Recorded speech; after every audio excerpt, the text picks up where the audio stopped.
لالا اډمیشن کوم او ګواټي کې به ځکه کوم چې ښار کې نه شوې نو هغه جی بس چې ما به دلته ټیچینګ وکړو نو یو کال ما پیسې جمع کړې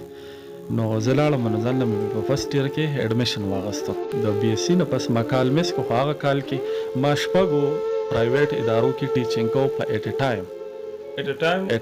پنځو ادارو شپږو ادارو کې خوړله چې په 24 غنټو کې به یو پیر روټه مونږه خوړه او هغه به 3 بجې وي چې موږ نن به موږ 3 بجې وخوړه نو بس دا روټه به وه موږ بیا د شپې ودو شو سهار به کلاسونو لړو چې نه چې دلته روان شوم پیسې را سره نه وي نو د شوې اډه کې زما یو ملګری نو هغه راله 150 روپۍ راکړې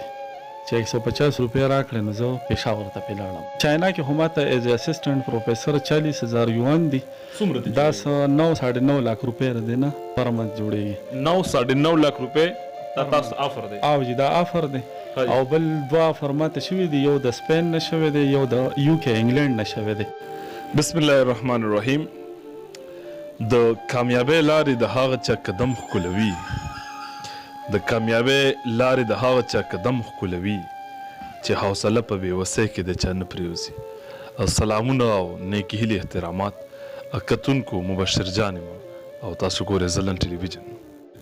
را سره نن ناستې کوي اسپندیار خان چې د چا تعلق د ډاګۍ کلي سره دی د تعلیم په اړه به ډېرې ښه معلوماتي خبرې اورو تپوسونه به ترې کوو پوښتنې به ترې کوو چې داسې پوښتنې لري چې د نوې نسل زمونږ چې کوم دی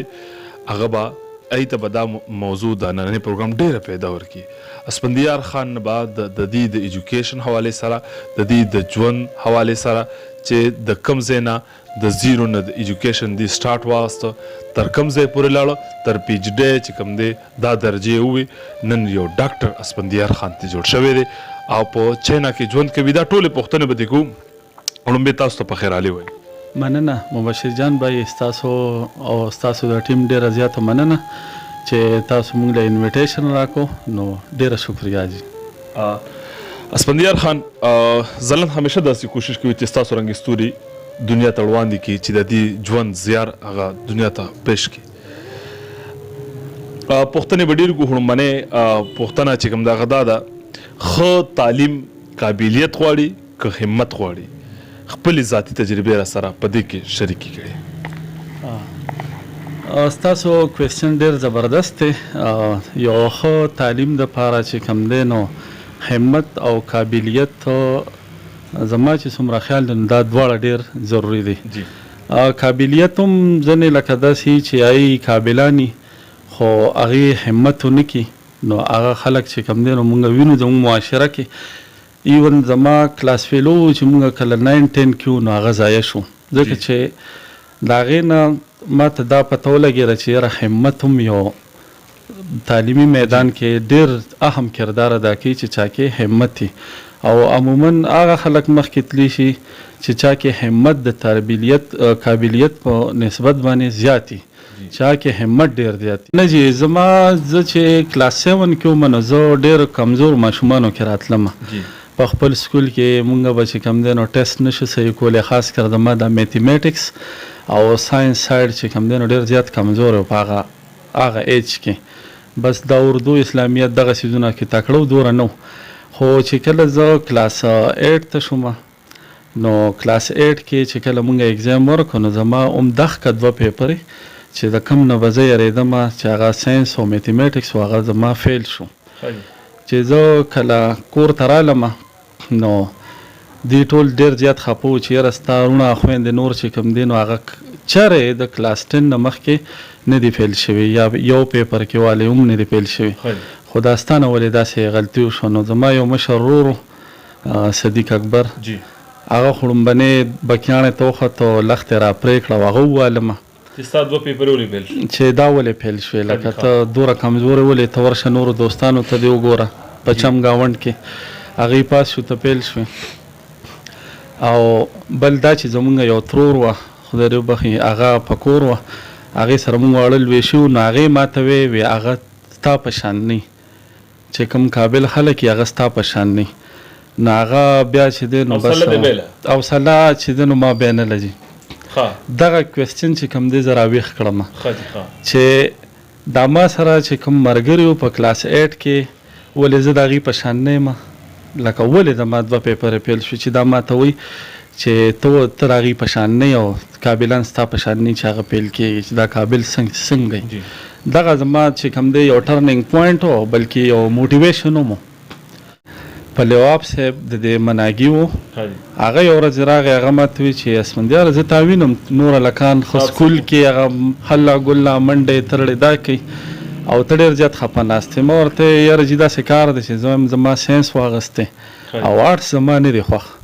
نو هغه ماته ښه وي دا خبره ده ته راځه پرنسپل لاړو پرنسپل ته وایي چې یاره دې هلک له تاسو ساینس نه دی ورکړی هغه ورته وی ښه وي ورګه زه دا ګورم چې دا څه وجه ده دغه دی کې زما زړه کتلړه چې ستا خو 2 پیپره فیل دی اوس به خبره روځي دی کې چې څنګه پرنسپل صاحب تپوس وکړو نو هغې ورته وی چې یاره جي د خو 2 پیپره فیل دی به څنګه ساینس هلي نو هغه په لیواب صاحب ما ته وکتل ښه ستا 2 پیپره هم فیل دی ښه دا وجه ده هغه په لیواب صاحب پته نه بس دا چې الله کله په انسان باندې رحم کیږي هغه بیا کیږي یا داسې چې هغه پرنسپل صاحب ته وایي یاره جي زما به سیټي دلته کې زما پوزیشن دی زما په وجه دله ساینس ورکړه که چې امتحان کې چې کوم دی فرست پوزیشن په خپل آرټسو کې واغسته نو دی موږ ساینسو ته راوړو دا ماته یو چیلنج شمایي اګزام وشو نو زما فرست پوزیشن راغی فرست پوزیشن مې راغی چیلنج کلیر شه بالکل نو هغه زه ساینسو ته راوړولم بیا څو استادانو چې زه ساینس وکې 6 میاشتې پس کېناستم هغې به داسې لکه لږ خاندل را خاندل چې یاره دا لږ آرټسو نه راغی ساینس وکې کېناستو اتم کې 2 پیپرې فیل دي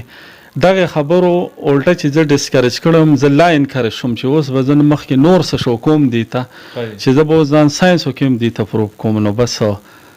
دغه موټیویشن و چې کله بیا زمونږ د ساینس وکې ټایم تېرېدو مخکې به د 9 10 دا ایګزام یو ځای کېدو نو چې کله زمونږ د 10 کلاس ایګزام وشو نو زما 3rd پوزیشن راغی په خپل په بورډ کې زما 3rd پوزیشن راغی ساینس ته راغلی د ساینس دنیا مو خپله کړه یو مطلب تاسو یو جنون جوړ شوی چې زه به ساینس ویم لاړی پی ایچ ډی پورې پی ایچ ډي مو کړه ډېرې ستونزې وې فزکس یو ټپ یو خشک مضمون نه دی انتخاب هم د پی ایچ ډي کې تر دې وکړو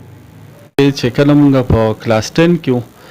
نو زمونږ یو ټیچر و احسان صاحب د ډنډوکا دی هغه مونږ سره فزکس و ویسي بالکل پاتې شو نو هغه مونږ سره چې کوم دی نو فزکس نو هغه به چې کوم کلاس ته راغی هغه انداز د هغه ایکسپریشن چې مونږ د هغې نه مخکې یو بل ټیچر و فزکس والا هغه چې مونږ ته کوم ټاپکس ښولي وو او هغه به مونږ په بورډ کته نو مونږ به یاره دا خو یو خوشک څیز دی دا خو ډېر مشکل دی دا خو نه کېږي دا فزکس خو ډېر ګران سبجیکټ دی خو چې کله به احسان صاحب هغه په خپلو ورډزو کې ایکسپلین که هغه څیزو نه به مونږ ته زباني یاد شو بل زمونږ به پکې انټرسټ پیدا شو نو زه په هغه ټایم کې په دې خبر ورسېدم چې دا سبجیکټ واقعي د ګران دی خو دا دومره ګران هم نه دی دا پوهه هم غواړي که یو انسان کوشش وکړي هارډ ورک وکړي او دې له ټایم ورکړي نو دې هر څه کولی شي نو دغه انتخاب زما د احسان په وجه باندې شو چې هغه ډېر زیات انټرسټ پیدا کړو په کلاس کې نو زه فزکس غاړې ته متوجه شوم او بس دې کې بیا مخکې لاړو زه ډېر زیات انټرسټډ وم دې کې زه رالم ما والد صاحب ته وایي ریزلټ ووته زه پاس شوم هغوی خو نه پوهېده پوزیشنو باندې غریبانان زمیندار خلک وو چې ما خو پوزیشن هم واغسته اوس مونږ به لالا وې پلار ته چې اوس به لالا اډمیشن کومه او ګوهاټي کې به ځکه کومه چې ښار کې نه شو ویلی دغه نه یو کینی وتی شو خو د هغې وس خبره نه ده هغه ما ته ویې ښه وې څومره اډمیشن دی ما ورته یاره جي 800 روپۍ هغه ټایم کې د 11 اډمیشن و زه به خیر دی په دې لارو څه چل کوم را کومه ځو راځو به خو چې دا 800 اډمیشن وشي نو هغه ما ته وی چې یاره بچې دا 800 روپۍ خو ما سره نشته دغه ټایم کې چې کوم دی نو ما حوصله بیا نه له ما ورته ښه پیسې نشته وی نوې پیسې خو نشته ما سره ستا د اډمیشن نو هغه جي بس چې ما به دلته ټیچینګ وکړو نو هغه یو کال ما پیسې جمع کړې نو زه لاړم نو ځان له مې په فرست اییر کې اډمیشن واغسته چې فرست اییر سیکنډ اییر ما په هغه پیسو باندې وکړو نو چې بیا 3rd اییر ته خبر راغله نو بیا پیسې نه وې نو زه لاړم نورو داسې تعلیمي ادارې وې ثوابۍ غاړې کې نو الته هغه ثوابه کې ښه تعلیمي اداره ده، هغې کې مې بیا یو کال ټیچینګ پرایویټ هغې کې مې ټیچینګ وکړو. نو چې هغه پیسې مې یو کال جمع کړې نو 3rd year او 4th year BSc دا مې پې وکړو. چې دا مې پې وکړو یو خوا بل ته پړاوول او بالکل هغه پیسې راوړل خپل تعلیم لګول په خپل تعلیم باندې لګول او هغې باندې کورم چلولو بیا ټولم پاغې باندې و بالکل. بیا زما کشر ورور فیصل ندیم خو ډېر نارلک دی، کشر ورور دی، هغه به م خپل محنت کو او خو ما به م هیلپ کو چې ما به کوم پیسې واغستې. نو چې کله ما 4th year وکړو نو ما ته بیا غټ چیلنج راغی یونیورسټي، ځکه چې هغې دپاره ډېرې زیاتې پیسې پکار وې. چې کله خامخا تک پېښور ته وایي کې دا نو چې کلي ته راشه پارټ ټایم کې څه مزدوري وکړه څه بل څه وکړه هېڅ نه و جي. نو هغه ما بیا داسې کار وکړو چې د BSc نه پس ما کال مس کړو. خو هغه کال کې ما 6 پرایویټ ادارو کې ټیچینګ کو په ایټ ا ټایم 5 ادارو کې هغې کې لکه دا ټولې شواډه کې چې کوم پرایویټ سکولونه دي رازړ دې کې ما داسې خبر وکړه چې زه به تاسو سره د فزیکس 2 کلاس حالم، یو ځای د 2 بل ځای 2 بل ځای 2 بل ځای 2 یو ادارې به راته چې کوم دی نو لکه کلاسونه د 2 بجو نه پسې مخ د هاسټل والا څه کلاسونه ایونینګ کې و چې ځکه چې هاسټل هغې کې به مې اخیستلو. نو ما به دغه شان بیا چې کوم دی هغه ټایم کې لکه یو ټیچر به چې 6-7,000 پیسې پیدا کولې روپۍ نو ما به 24-25,000 پیدا کولې میاشت. نو هغه بیا چې ما جمع کړی یو کالو نو هغې کې ما څه کور ته پرېښود یو څه مې ځان سره واغستې او پېښور ته لړم په دې اراده باندې چې دې 2 کاله کې به زه ټک بل څه کار نه کوم، دا پیسې به په ځان باندې لګوم او زه به MSc کوم. زه چې پېښور ته لړم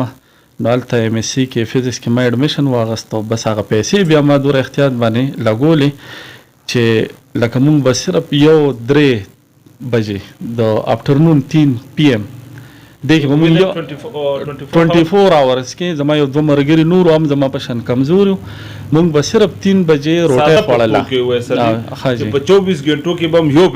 یو پیر روټۍ مونږ خوړه او هغه به 3 بجې وي چې مونږ به نن به مونږ 3 بجې وخوړه نو بس دا روټۍ به وه. مونږ به بیا د شپې وده شو سهار به کلاسونو لړو چې کلاسونه به د MSc study hours چې کوم دی نو 10 to 12 hours ډیلی بیس او صرف ډیلی بیس او یو ټیم خوراک وو بالکل جی. همداسې و دا مونږ 2-3 ملګري وو هم کمزور نو بس مونږ داسې راغونډ شوي وو چې په ستاسو په شان دی پای ته ورسېدل که نه هغې بالکل کامیاب دي. اوس هغه خیر هغه خو دوره مخکې لا نه ډله هغې MSc وکړه او اوس لکه CD ټیچران دي دواړه او بیا زه ما چې کله MSc وکړه نو ما هلته فرسټ پوزیشن واغسته MSc کې د پېښور نه ما فرسټ پوزیشن واغسته. نو بیا چې زه کلي ته رالم نو دلته کې مې سوچ کوو چې څه به کوو، څه غریبي ده څه کار به کول غواړي. یو ورځ یو دومه مور مې راله څادر رانویشتې پاسه خلک پرایویټ سکولونو کې استادان شو غرمه شوه تا نه څه جوړ شو. دا ستاسو مور ته یو غټ چیلنج و چې یاره زما زوی سبق ووایي او دا د غرمو ته ملاستې دا به ردې څه کېږي. زه لاړم او سردار ډاکټر دکان ته لاړم وایم اخبار وګورم که چېرته ویکنسي چې ټرای وکړو. چې ما اخبار وکړه ته هغې کې و چې افغانستان دپاره یو ایجوکیشنل ډایرکټر پکار دی او دا ایجوکیشنل ډایرکټر چې دی نو موږ له نن انټرویو ده لکه هغې مخکې نه ډیټ ورکړو چې په دې ډیټ باندې انټرویو ده او دا کسان خواهشمن حضرات ته راشي پېښور کې پلنکي ځای ته. زه لاړم یو 20-25 کسانو په خپل پاکټ منی نه جی چې دلته نه روان شوم پیسې را سره نه وې نو د شوې اډه کې زما یو ملګری نو هغه راله 150 روپۍ راکړې چې 150 روپۍ راکړې نو زه پېښور ته پې لاړم. هغه ټایم کې دغه به 40 روپۍ کرایه به 50 به لګېده د یو سایډ نو هغه ما له 150 روپۍ راکړې چې زه روټۍ موټۍ به م وخورې غرمه به یې داسې نا مې راواغستې لاړم. چې څنګه لاړم نو انټرویو چې زموږ د 25 کسانو وشوه هغې کې مشران ومو ایکسپیرینسډ کسان ومو زه یو فرش کس وم. خیر بس الله چې ورکوي نو هغه بیا څوک نیولی نشي نو هغې زه سلیکټ کړم چې به یم ته سلیکټ شوې. څومره کسان او 25 کسانو یو کس هغې ایجوکیشنل ډایرکټر اغسته افغانستان دپاره زه سلیکټ شوم او هغې ته ما وې ښه زه کور ته ځم او کله به درځم څنګه چل به هغې وي نه مونږ سره که اوس ځې ځکه چې هغه آن د سپاټ ضرورت داسې دی چې بهی مونږ ته اداره په ټپ ولاړه ده هلته هغه خلک وایي چې بهی څو ډایرکټر نشته نو ډېر ډسټربنس شروع دی او ته مونږ سره لړ شه مهرباني وکړه یاره جي ما ویم ځای چې ځو کډې افغانستان ته لړې کډې لړې کور سره نه رابطه نه څه مونږ چې کوم دی مازدیګر افغانستان ته ورسېدو چې مازدیګر ورسېدو نو هلته کې چې دی نو هغې ما سره خبرې اترې وکړې چې ستا به دوره تنخوایي نو دلته کې چې کوم دی ټایم لکه مونږ 67,000 به مونږ ته پرایویټ کې ملاوېدې هغې ما ته 90,000 منتلی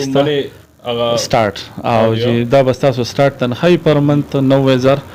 او داسې تاسو به ما هغې ته وایي چې ما کور تپوس نه دی کړی نه جامې شته نه څه شته زه ځم واپس زه رالم پاکستان ته واپس هم په هغه ټایم مازدیګر را روان شوم شپه کې کور ته راورسېدم دې ته مې زم پلار راته یاره مزه حالت خراب دی ما یاره چې هر څه ځکه چې حالت به ښه کول غواړي او لکه غریبي ده دا څه خو به کول غواړي بس زه لاړم افغانستان ته او هغه ما تقریبا 2 کاله جاب وکړو چې جاب دوران کې زما څه ملګري وو دلته کې هغې د یو کال دوونه لګیا وو د پی ایچ ډی ټرای یې کوله پی ایچ ډي کې انټرسټډ وي چې مونږ پی ایچ ډي وکړو زما اړو څه اراده نه وه چې زه به مخکې سبق ووایم یا ما بس دغه جاب دی چې زه دې سره بیټک کې کېناستم پاکستان ته چوټۍ باندې رالم وایم هلکه دا څه کوئ وي دا مونږ لکه 2 کالو راسې مونږ شروع یو ټرای کوو چاینا کې چې مونږ پی ایچ ډي وکړو وایم ښه راته څه طریقه کوئ وی یاره بس ایمیل کول دی پروفیسر ته چې پروفیسر ستا خوښ شي او ته خوښ کړی ریپلای درکړي او هغه انټرسټډ نو دا یو طریقه د سلسله شروع شي بیا وروسته پکې ډاکومنټس لیږلی یم ښه زه افغانستان ته لاړم کمپیوټر خو به راسره پروت ویم راشه اسفندیاره ته یو ایمیل ولیکه ولیږه چې دا څنګه چل دی ما څنګه ایمیل سینډ کو چې 2 منټه تېرېدو ما پسې واپس راسه ایمیل راغی رسپانډ راغی پروفیسر سمدستي زما مرګورو خو ما ته ویلو چې 2 کال او کال پس ریپلای میلاویږي ما ته 2 منټو کې میلاو شو سریان خدای پاک سو فراډ و دغه کیس نه یو 2 مرګورو سره مې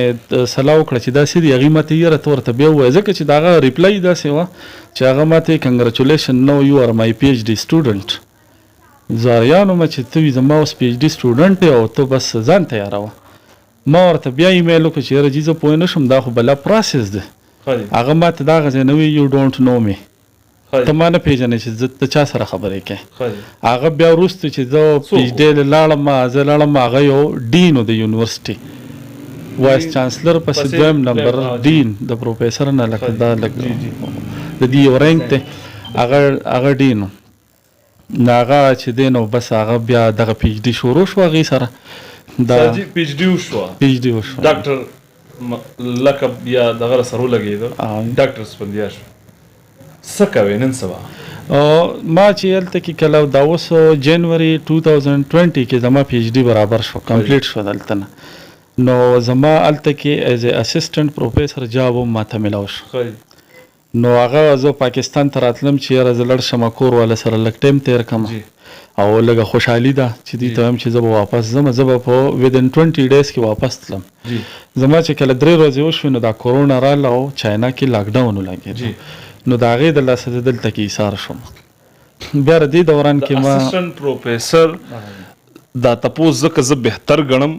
چې کله اسفندیار د افغانستان هغه ایجوکیشن ډایرکټر دپاره ته نه 150 روپۍ یو ملګري نه واغستې څومره تنخواه د پاکستانۍ د څومره جوړیږي چې د ځوانانو کې یو حوصله دا دی کې راوچتې شي چې اسفندیار تر دې پورې و چې تر پېښوره کرایي نه وه بیا یې ځان دومره وپېژنده چې نن سبا تاسو ته څومره آفر شوي دي د کمو ملکونو نه شوي دي څومره پیسو واله دي تنخواه حاجی ما د کورونا کې چې چاینا کې هم ته ایز اسسټنټ پروفیسر 40,000 یوان دي